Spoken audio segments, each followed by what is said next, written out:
हरे कृष्णा। ओम अज्ञानतिमिरन्धस्य ज्ञानञ्जनशलाकया चक्षुरुन्मिलितं येन तस्मै श्रीगुरवे नमः।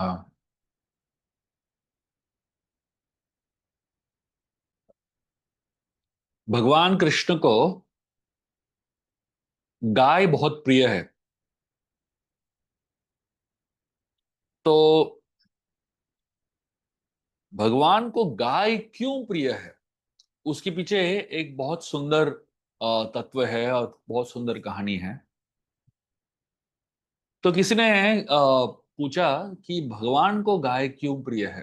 तो एक भक्त ने बताया कि भगवान जो है गाय को प्रिय बहुत कारणों की वजह से होता है।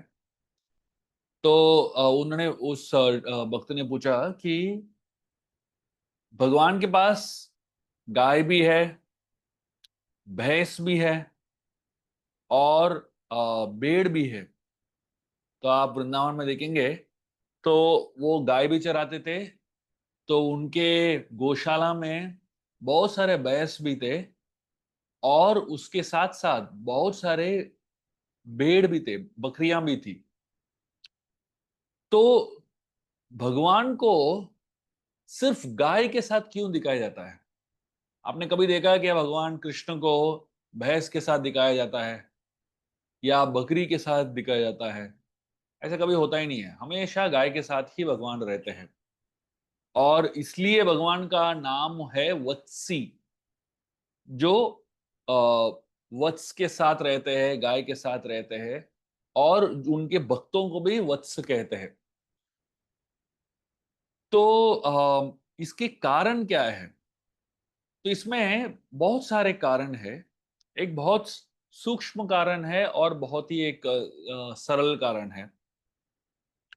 सरल कारण यह है कि भैंस जो है यमराज का वाहन है।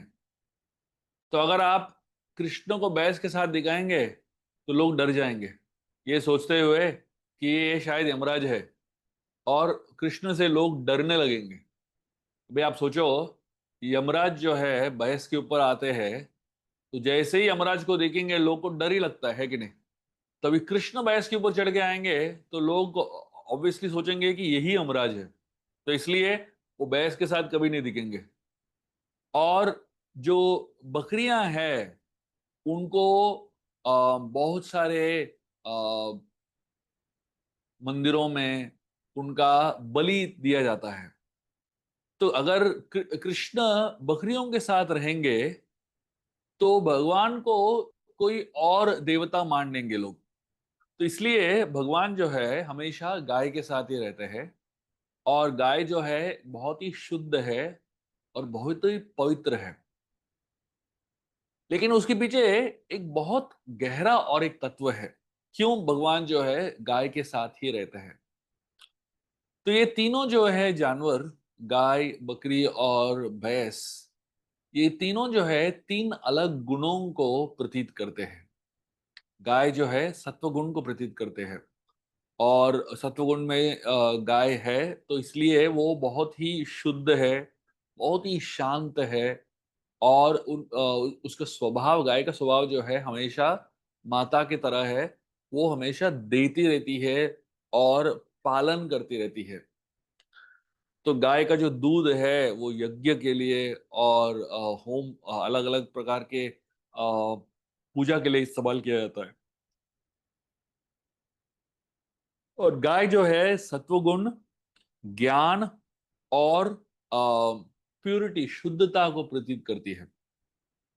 लेकिन बकरी जो है वो रजोगुण को प्रतीत करती है। आप बकरी को देखेंगे, बकरी का स्वभाव जो है बहुत ही रेस्टलेस है, अशांत है। अब गाय को देखो और बकरी को देखो, बहुत बड़ा फर्क है। गाय का स्वभाव जो है बहुत ही शांत है, बकरी का स्वभाव जो है हमेशा अशांत रहती है। और वो हमेशा, बकरी जो है घूमती रहती है, कुछ तो ढूंढ रही है, कुछ तो तलाश कर रही है, कुछ कुछ कुछ तो किसी चीज के पीछे भागती रहती है। तो बकरी जो है वो रजोगुण के स्वभाव के लोगों को प्रतीत करती है, जो हमेशा कुछ ना कुछ ढूंढ रहे हैं। तो आप रजोगुण में जो लोग हैं उनको, उनका जीवन आप देखोगे, कभी भी खुश नहीं रहेंगे। हमेशा किसी न किसी चीज के पीछे भागते रहेंगे, किसी न किसी चीज को तलाशते रहेंगे। कुछ मिल गया उसके बाद भी ढूंढेंगे। और भैंस तमोगुण को प्रतीत करता है, हमेशा आलसी रहता है, बहुत ही डल रहता है, और हमेशा सोता रहता है, बहुत ही स्लो, बहुत ही हेवी। और आ, ये रजोगुण, ये तमोगुण का प्रतीत है। इसलिए भगवान जो है गाय को ही चुनते हैं।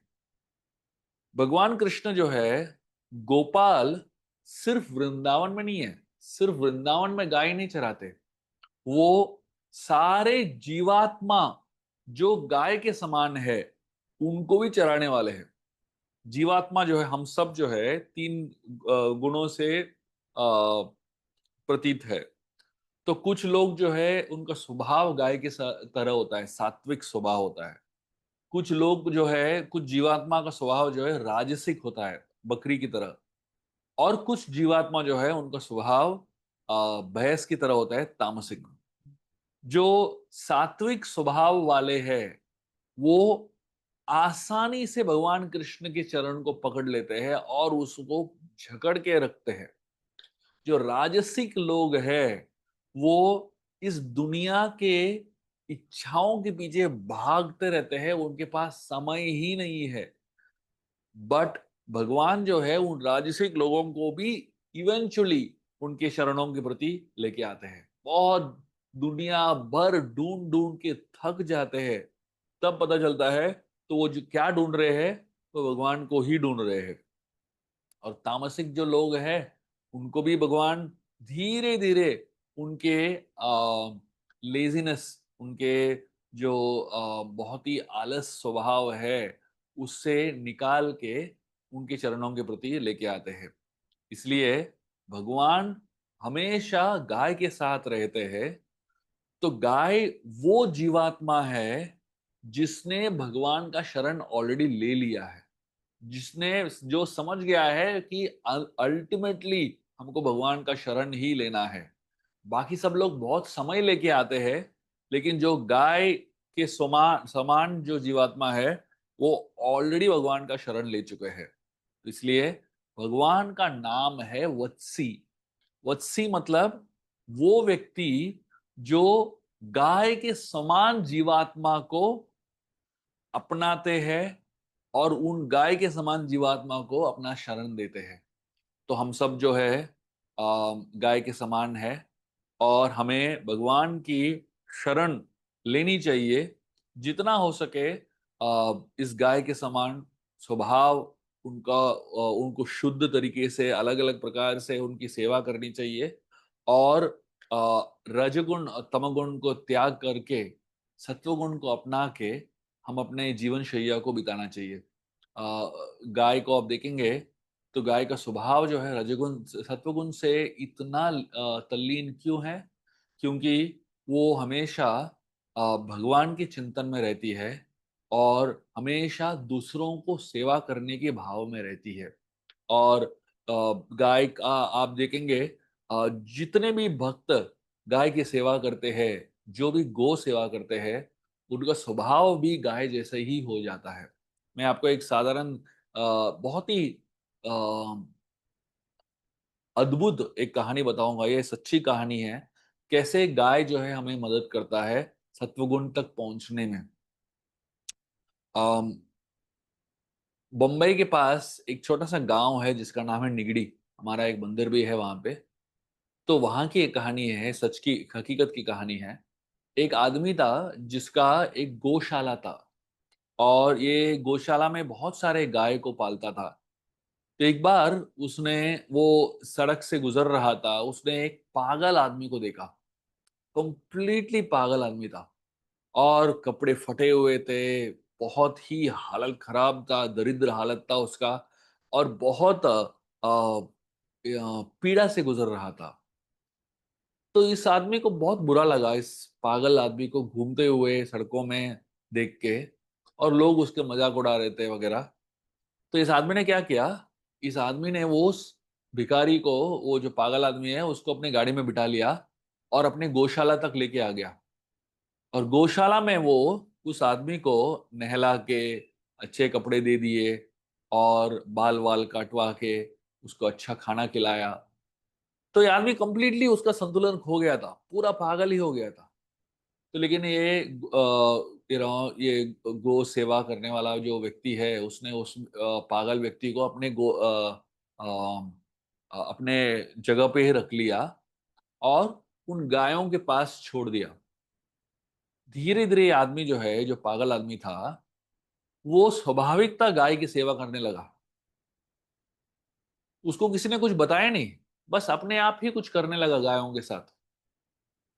धीरे धीरे उसके चेतना में और उसके स्वभाव में परिवर्तन आने लगा, और कुछ ही महीनों में ये कंप्लीटली ठीक हो गया।